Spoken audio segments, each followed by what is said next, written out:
Next, one of the proof by induction, we're going to have a look at ones involving a series. Now, this is going to let us revise one, a bit of patterns, even if it's just basic patterns.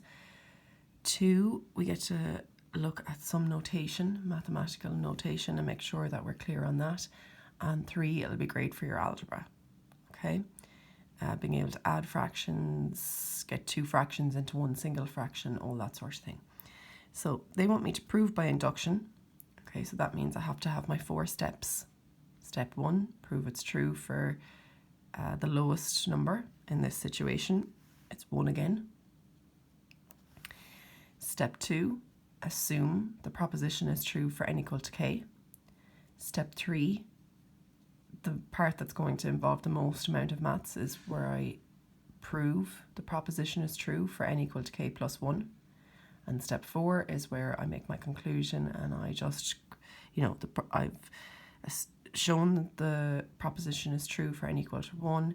I proved the proposition is true for n equal to k plus 1, given that it's true for n equal to k, or assuming that it's true for n equal to k, because that's what you did in your step 2. Therefore, the proposition is true for n equals, to k plus 1 for all n element of natural numbers. So that's your basic outline. What does this mean? Okay, well, it means that if you sum up, subbing in 1 all the way up to n on the left, so I'm going to write that out a little bit more clearly.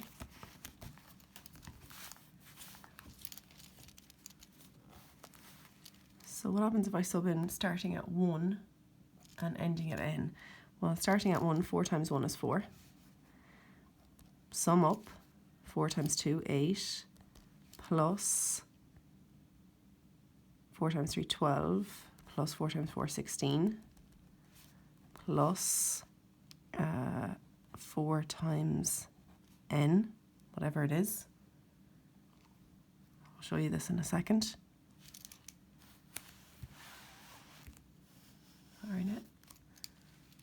So this is the left.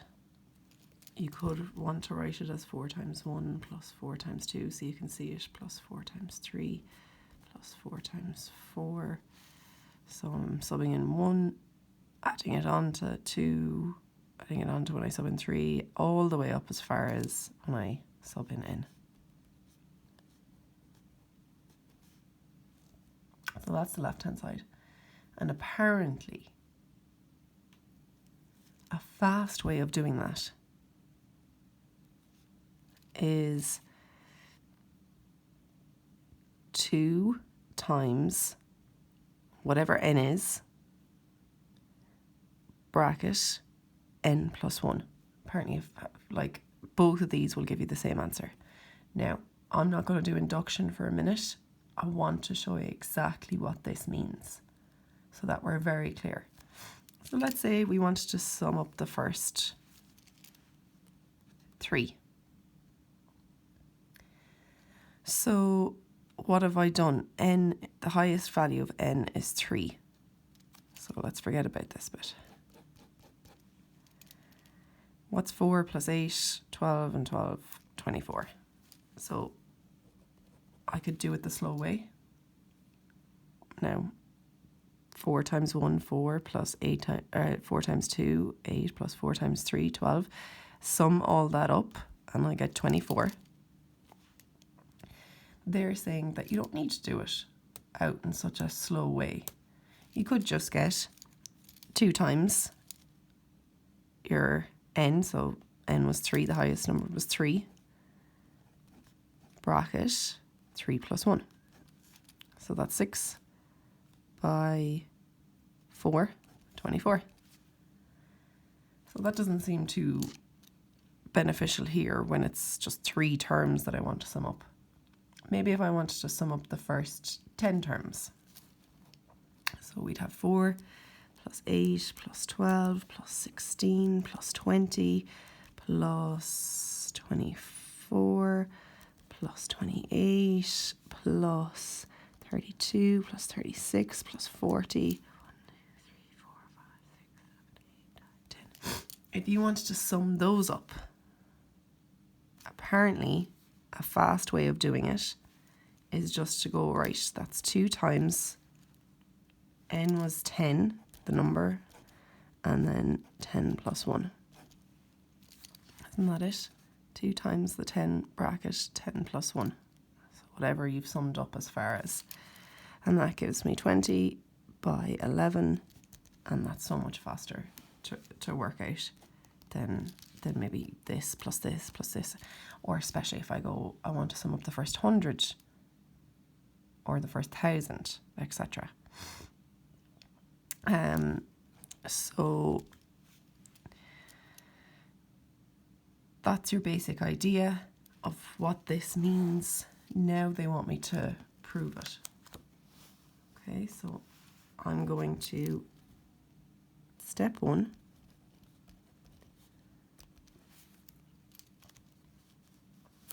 Prove the proposition is true for n equal to 1. So I'm not going to write all that, but you would prove proposition true for n equal to 1.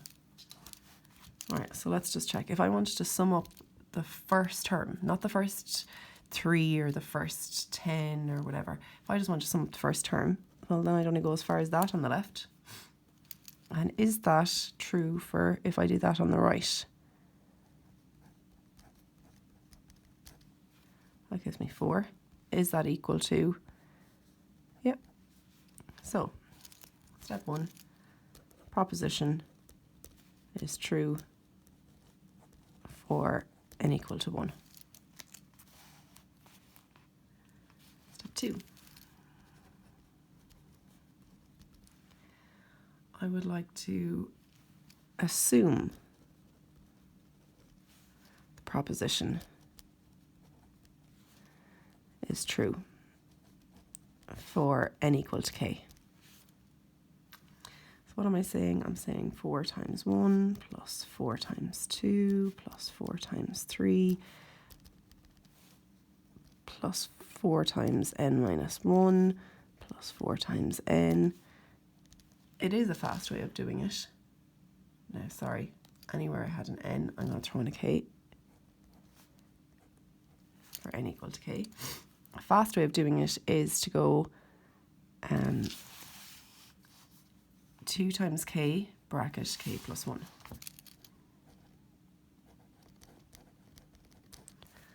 So I'm assuming that this is true. So I'm assuming that hopefully if I push that first domino, it'll fall, you know, that sort of way. So I'm just assuming here. Step 3, this is the mathsy part here. I need to prove the proposition is true for n equal to k plus 1. So what am I trying to prove?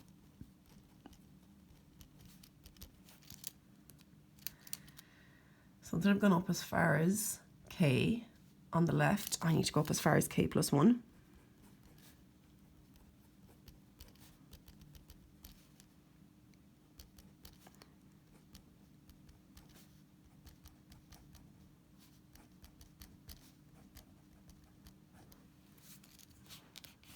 Hopefully that makes sense now.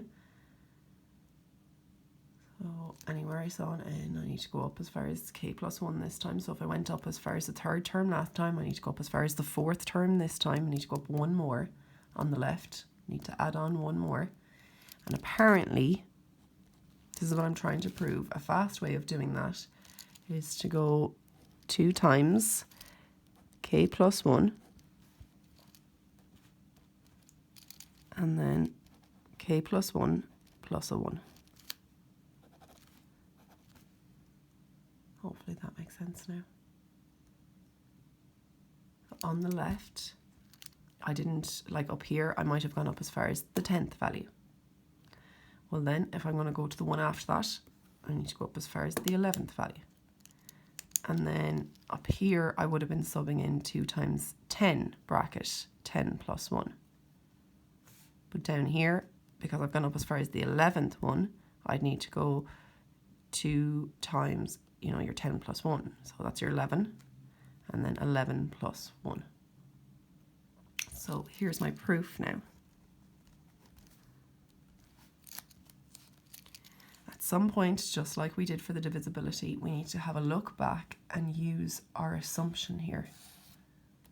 Okay, and what do I notice? See all that? That's actually all here. And apparently, I've assumed that this is true, that this bit here is equal to this. So I'm gonna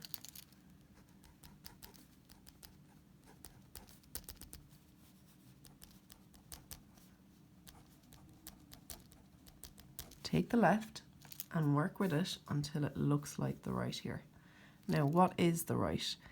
The right is 2k plus 2, if you multiply that out, and then bracket k plus 2. So if I get as far as there, 2k plus 2 bracket k plus 2, I'll know I'm nearly there, you know. So I'm taking the left, I'm replacing this bit with what I know it to be equal to, what I've assumed it to be equal to up here. So that's 2 bracket k, 2k, k plus 1. All of that I've said is equal to this. And then I'm left with plus 4 bracket k plus 1. And I'm hoping that this left-hand side will eventually turn into the right-hand side over here. And this is your algebra, work it out and get them to look the same. That's 2k squared plus 2k plus 4k plus 4. Clean that up and I end up with 2k squared plus 6k plus 4. Now maybe if I multiply that out we'd be at the same thing. I'm just going to factorize it. Just take the left and work with it until it looks like the right. So factors of 8 that add to give you 6, so that's 2 and 4. So you could factorize this. You could factorize it to the side if you wanted to look a bit neater than what I'm going to do here. That's 2k and 4k. And 2k is in common, I'm left to k plus 1, plus 4 is in common, I'm left to k plus 1. K plus 1 is one factor, and 2k plus 4 is another, so I'm going to take the 2 out in common there. So that's k plus 1 times 2 times k plus 2. And there we are. So we have our 2 times our k plus 1 times our k plus 2, which is equal to